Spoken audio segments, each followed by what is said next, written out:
A very good morning, ladies and gentlemen. My first thanks is to the organizers for inviting me to speak at this very prestigious conference. I was a late entry, by the way, probably about 3 days notice. But notwithstanding that, thank you very much for the invitation. And I will share our experiences in regulating the real estate profession in Malaysia.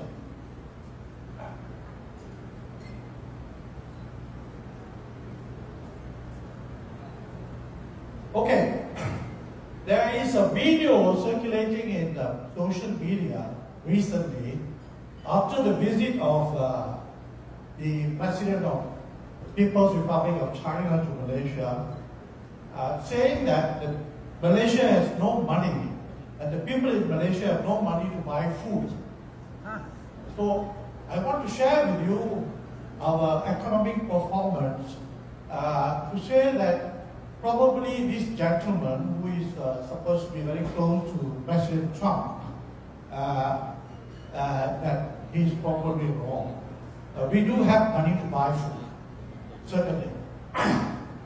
Now, the population has been growing to about 32, 33 million, but I must say about 3 to 4 million of those people are migrant workers. And these are documented workers. We also do have non-documented workers, which is probably another equivalent number. Okay. The actual population of Malaysia would be about 28 million. Now, the unemployed, we are a net importer of employment, meaning our unemployment rate is very low, it's about 3.3%, almost non-existent. Majority of the construction industry and other services are all migrant workforces being involved in great numbers. Most of the service industries also, we have a lot of migrant workers. Now, the GDP has grown to about 1.8 trillion ringgit Malaysia. You can do the conversions. It is 4.4 to 4.5 USD, RM to USD. Now, our per capita income has been growing steadily, and it has reached about 54,000 ringgit Malaysia, which is equivalent to about 12,000 USD. And inflation rate, well, this is government statistic inflation that comes out from the government. So whether we want to believe it or not is another issue. It's 2.5% from the Department of Statistics. Of course, the basket of goods that they consider in the CPI is mostly sustainable products, so therefore the price fluctuation will not be reflected.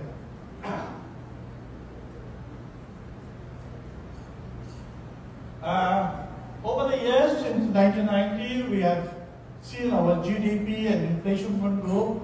I think this can be replicated in any country because most of the ASEAN countries have gone through the same ups and downs.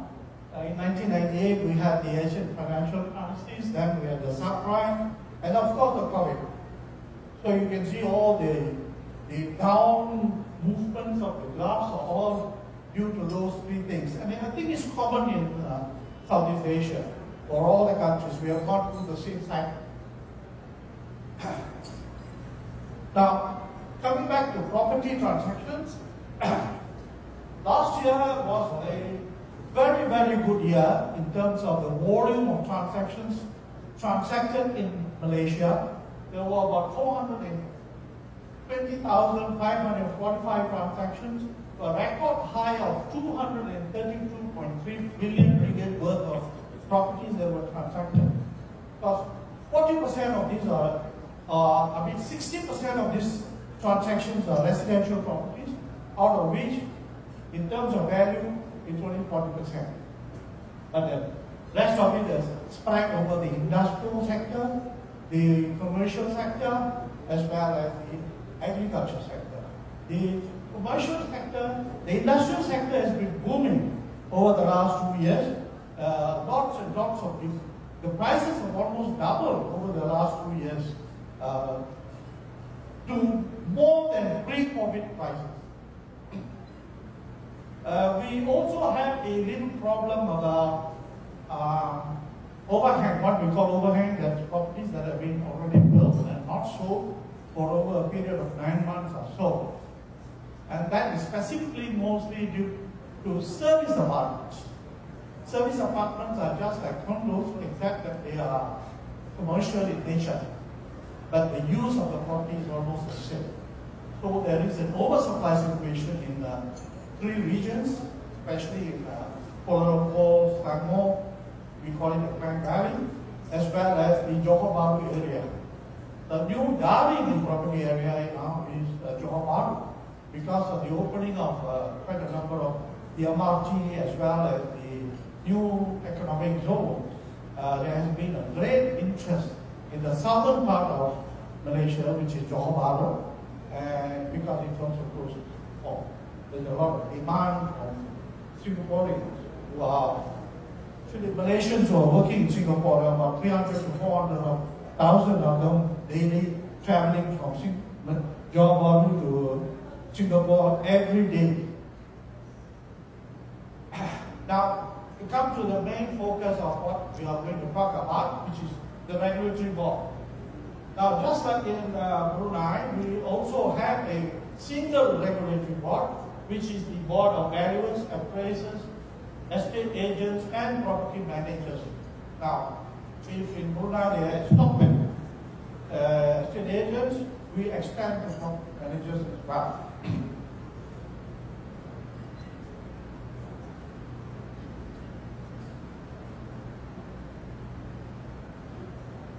Okay, the governing law which governs all related professions in Malaysia is the Act, the Valuers, Appraisers, Estate Agents, and Property Managers Act. Now, in Malaysia and Brunei, and I believe also in Singapore, we don't use the word broker.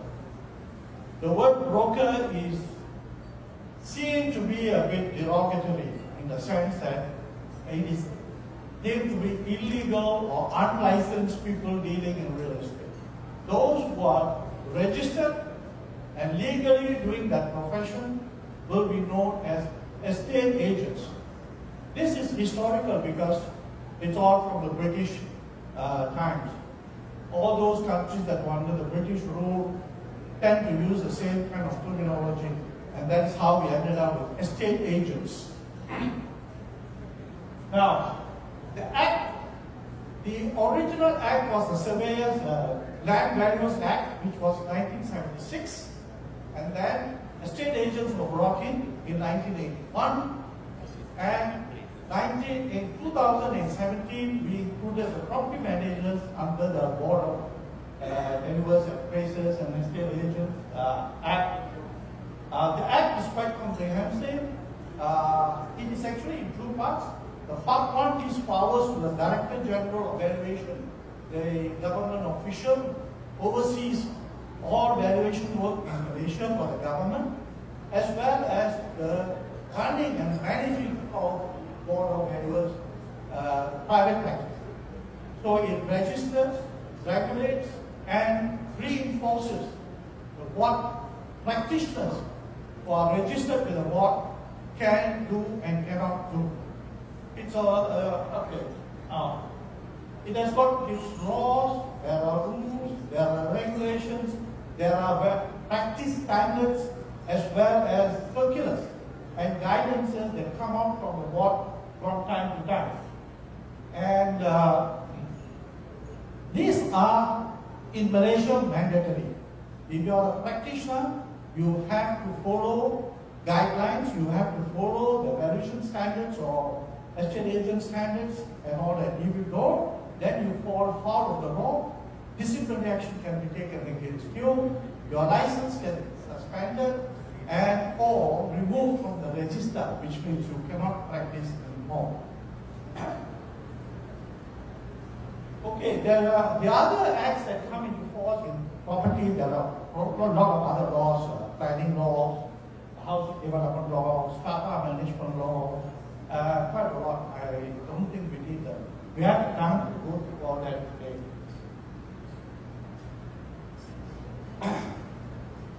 The estate agency practice, the licenses to practice are given to the registered real estate agent, REA.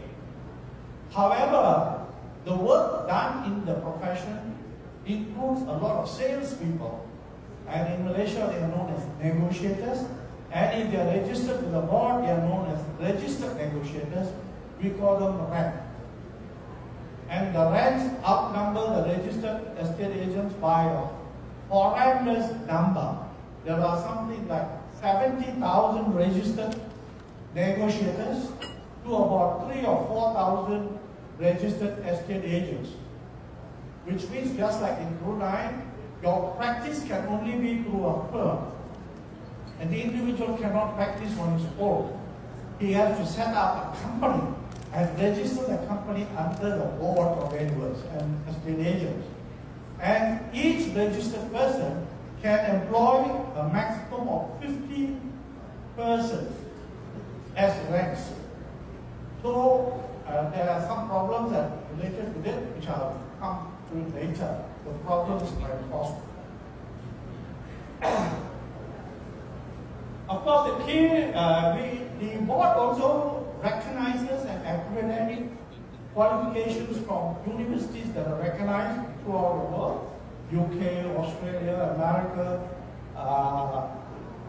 Singapore, and in Malaysia there are about 10 to 12 universities producing undergraduates in valuation, estate agency, as well as property management, and we have about 1,000 over people coming out of the universities each year, fully qualified.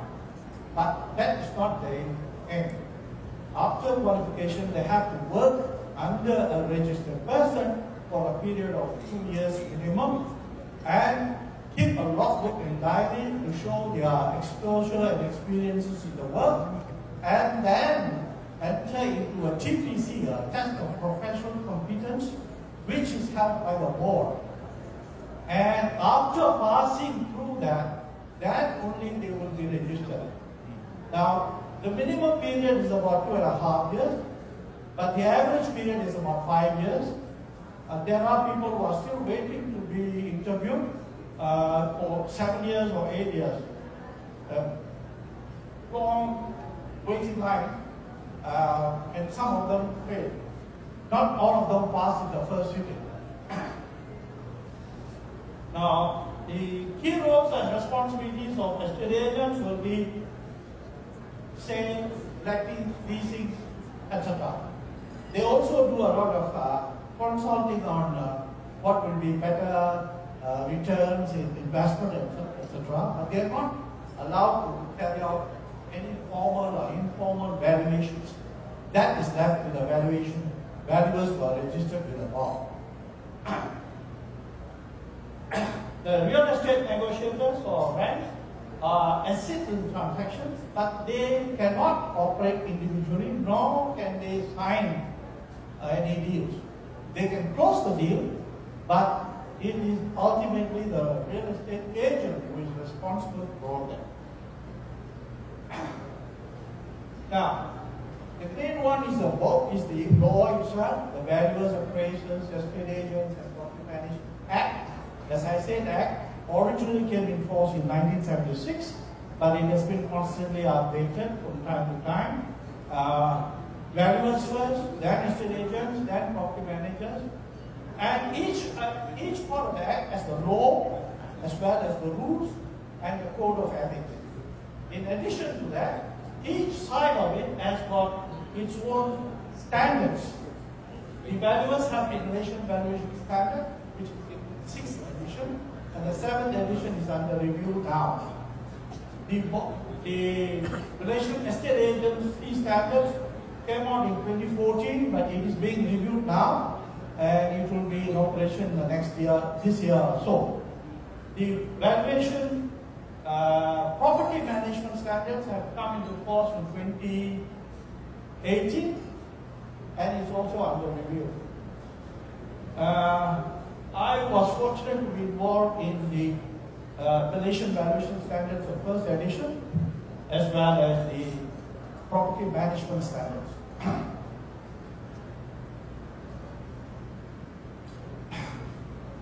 Now, very briefly, the whole housing sector is all about affordable housing, although luxury and other housing is very common and popular in the Klang Valley, and prices of this have been going up steadily. We have the real estate investment trust, which is playing a big role in investment properties. They cover from retail to offices to hospitals, hotels, the entire spectrum of properties available. And they are big players in the market today. But there are lots of conditions and laws and regulations that govern the setting up of real estate investment trust. Malaysia has got the Malaysia My Second Home program, where foreigners can buy and get a visa to stay in the country for 5 to 10 years, depending on whether you're platinum, gold, or silver. And the minimum that there are certain conditions fixed in terms of monetary involvement, the amount of money you have, and how much money you need to have to obtain that. Foreigners' acquisition of property in Malaysia is possible mostly for all properties above 1 million ringgit in certain areas and 2 million ringgit in other areas. Agriculture property is prohibited. You can't buy that. Industrial property is okay. Residential property is mostly condominiums, service apartments, even landed property above 1 million or ringgit. Financing restrictions. Bank Negara is quite flexible. We allow loan-to-value ratios from anything from 90 to even 100% for first-time buyers. But if you are buying a third house, then your loan-to-value ratio is restricted to 70% only. Now, we're also facing a lot of technological and digital disruptions. A lot of what you call them, prop tech companies coming up, slowly encroaching into the profession, all three professions really. More so in valuation and the agency, where they come out to provide, let's say, we can provide all the so-called indicative values for you at the touch of a keyboard. And that is affecting the valuation profession greatly now. Of course, professionals themselves have now taken upon themselves to set up a prop tech company within the profession so that it will take care of the profession.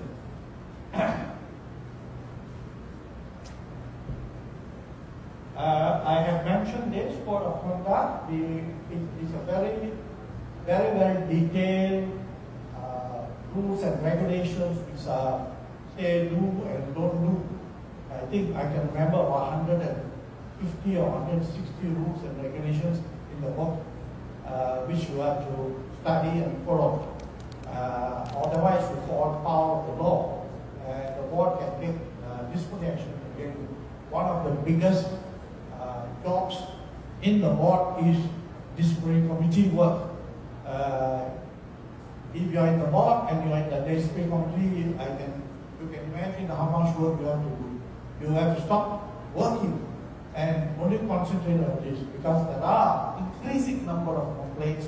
People become more aware, more conscious about their life, and complaints are happening, in particular towards estate agents, more than valuers or property managers. redress mechanisms, as I said, we have very active board. The future outlook and opportunities, we think the property market has become broad, and very diversified, and very broad. Right? The government incentives, initiatives being put for low-cost housing as well as affordable housing, prices are fixed, the numbers also available, quotas are fixed for developers. They have to follow all these if they want to be developers in Indonesia. I want to skip this. I think we have enough speakers from all the countries who will talk about their challenges, but if you want, the slides may be given to you later, you can do a comparison. Now, the latest in the property market I thought I'll share with you is what is called data centers. Now, every now and then we hear data centers being set up, and they are not small, they are huge, 100 acres, 150 acres, etc. And just to give you an example, this is where the data centers are spread on. Most of them are in the Klang Valley region, Shah Alam, Putrajaya, as well as Kuala Lumpur, Johor Bahru. Now, just an example, within about